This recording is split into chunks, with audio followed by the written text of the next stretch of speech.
अस्सलाम वालेकुम students. Next topic अब जो हम बात करने जा रहे हैं वो है नंबरिंग सिस्टम। लास्ट लेक्चर के अंदर जब हम लोगों ने चीज़ें डिस्कस की थी तो मैंने कुछ आपको प्रॉपर्टीज़ वगैरह बताई थी रियल नंबर्स की, थोड़ा बहुत हिंट वगैरह दिया था, सब सेट क्या है, प्रॉपर सेट क्या है। अब हम लोग करेंगे numbering system.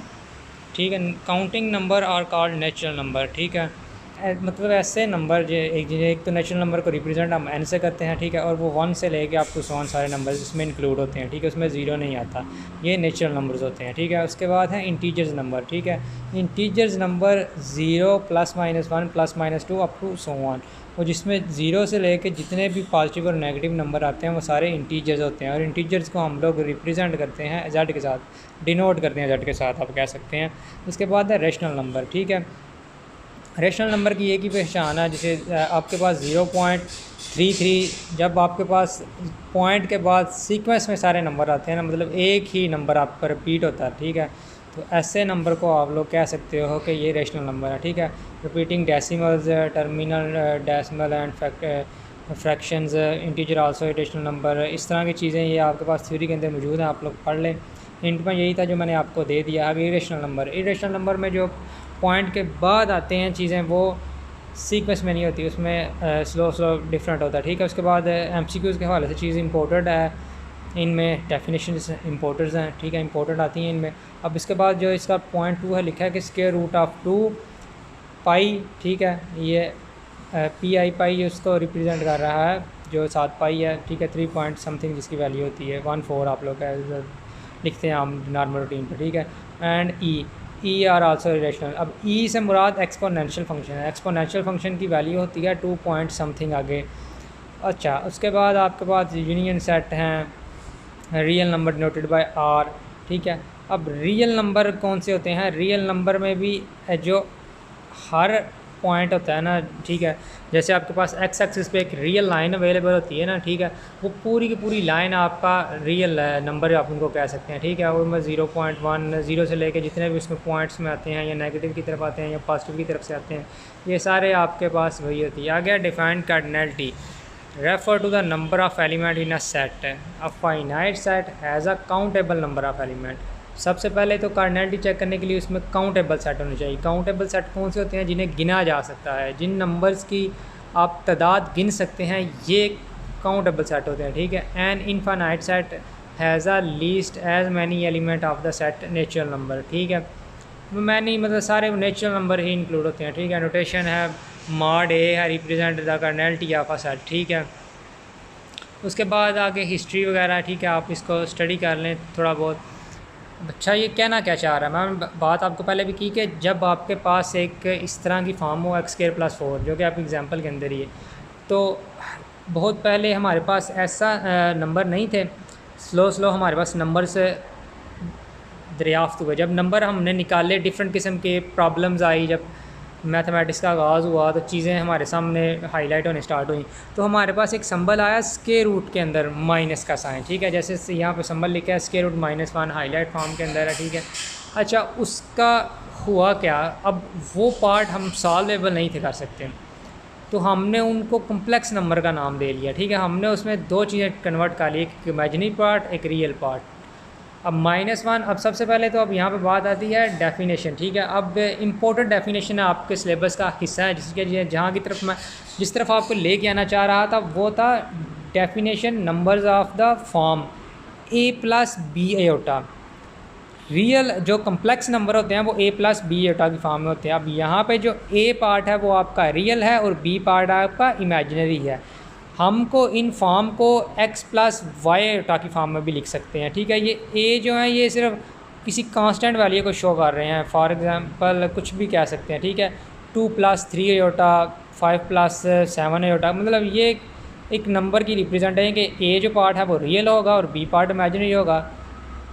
The set of complex number is denoted by C, और अब यहाँ से कम्प्लेक्स नंबर को हम डिनोट करते हैं सी से। ठीक है, ये डिनोट वाले ऑप्शन है, इनको ज़रा ध्यान से देखिएगा, हम इनको सेट को लिखना कैसे। अब एग्जांपल आपको नीचे लिखी है 2 - 4 एयोटा, -3 + 5 एयोटा। ठीक है, ये सारे कम्प्लेक्स नंबर हैं। ठीक है, graphically representation recall the real number are represent on a line. ठीक है, मैंने अभी आपको बताया कि जो आपका एक्स एक्सिस होता है ना, जैसे आप एक बनाते हो एक्स एक्सिस, वो पूरी जो लाइन होती है, ठीक है, वो सारी आपका नंबर रिप्रेजेंट कर रहा होता है उस लाइन के ऊपर, ठीक है। The complex number has a represent in a plane. Plane कौन सा होता है जहाँ दोनों आ जाते हैं, यानी कि एक्स एक्सेस भी वाई एक्सेस भी, ठीक है। वो 2 डायमेंशनल चीज़ की बात होती है, ठीक है, ऊपर भी और नीचे भी, ठीक है। रियल नंबर तो आपके सिर्फ एक रियल लाइन के ऊपर होते हैं, लेकिन कम्प्लेक्स जो नंबर है वो प्लेन के ऊपर होता है। प्लेन एक्स और वाई दोनों एक्सेस इंक्लूड होते हैं, ठीक है। अब यहाँ पर ये चीज़ आपको शो हो रही है कि ए प्लस बी होता है, ठीक है। The represent a point P, इनको इनटू ए बी के अंदर भी लिखा जा सकता है, ठीक है। आप फिग देख रहे हैं, ये मैं चीज़ समझाना चाहता हूँ। जो एक्स वाली चीज़ है ये सारी की सारी रियल है, और वाई वाली आपके पास वो कम्प्लेक्स के अंदर है। अब ए प्लस बी होता ये लाइन है, ये जिस पॉइंट पर आप लेके जा रहे हैं ज़ीरो से, वो जो पॉइंट होगा वो ए बी होगा। ये ए बी कौन सा है, ए पॉइंट है जो ए वाला होगा रियल वाला, प्लस बी, वो जो बी ऊपर कामे के साथ बी वाला पॉइंट है ये वो वाला जो बी के साथ होगा। आप इसे कह सकते हैं कि ए वाला ये इमेजिनरी पार्ट है और बी वाला कम्प्लेक्स पार्ट है। अब उसके बाद इनकी सम प्रॉपर्टीज़ हैं, ठीक है। प्रॉपर्टीज़ ऑफ कम्प्लेक्स नंबर, ठीक है। Additional and subtraction form. अब आपके पास दो फॉर्म हो, ए प्लस बी एटा और सी प्लस बी एटा। अब अच्छा आप करते क्या हैं, इनको सॉल्व करने के भी तरीके हैं, ठीक है। अगर तो आप इनको खुद सॉल्व कर लेंगे तो वेल एंड गुड है, वरना मैं इनको खुद सॉल्व करवा दूँगा। करना क्या होता है कि आपने जो रियल नंबर होते हैं ना, ठीक है, यानी कि ए और सी दो नंबर्स आ गए यहाँ पे कम्प्लेक्स, ठीक है। ये A B C D just एक नंबर्स को रिप्रेजेंट करना है, लेकिन यहाँ पे हम लोग इसको ए बी सी की फॉर्म में लिखेंगे। अच्छा, यहाँ पे ए और बी क्योंकि रियल फॉर्म था नंबर थे तो इनको अलग से, और जो कम्प्लेक्स वाले हैं उनको अलग से जमा करके और साथ उसका योटा लगाना है।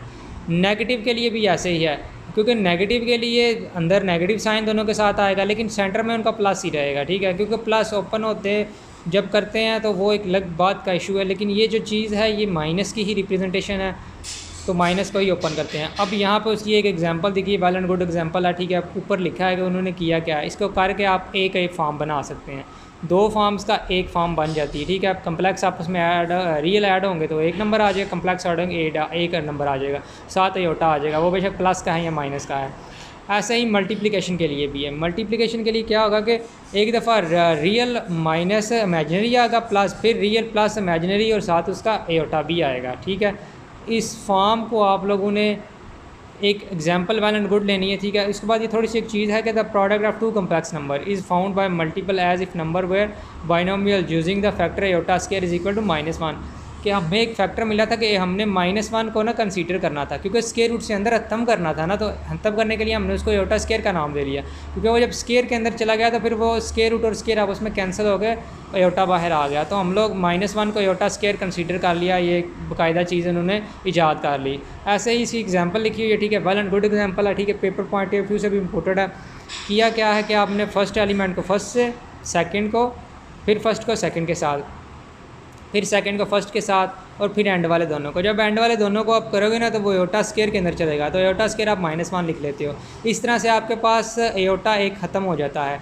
वरना तो आप कह सकते हैं कि नहीं ऊपर तो 2 एयोटा आ गए, ये कैसे पॉसिबल है। लेकिन क्या होगा, जब एयोटा से मल्टीप्लाई होगा ना तो ये एक एयोटा स्क्वायर ख़त्म होकर -1 में कन्वर्ट हो जाएगा। तो इस तरह से ये इसका आंसर आ जाएगा। बहुत ईजी कंसेप्ट था, होप सो आपको इन चीज़ों की समझ आ गई होगी। अब आपने करना क्या है, आपने जब लेक्चर देखना है तो आपने कम से कम 2 एग्जाम्पल इंडिविजुअली आपने प्लस की भी सॉल्व करके देखनी है, नेगेटिव की भी सॉल्व करके देखनी है, और मल्टीप्लिकेशन की भी सॉल्व करके देखनी है। आप लोग इसको एक दफ़ा सॉल्व कर लें, कम से कम 2 प्रॉब्लम्स आप खुद से अपने माइंड में सोच के या कहीं से भी ढूंढ के, जब ये चीज़ें सॉल्व हो जाएंगी उसके बाद इंशाल्लाह हम लोग नेक्स्ट जो जूम हमारी मीटिंग होगी हम मज़ीद इन चीज़ों को डिस्कस कर लेंगे।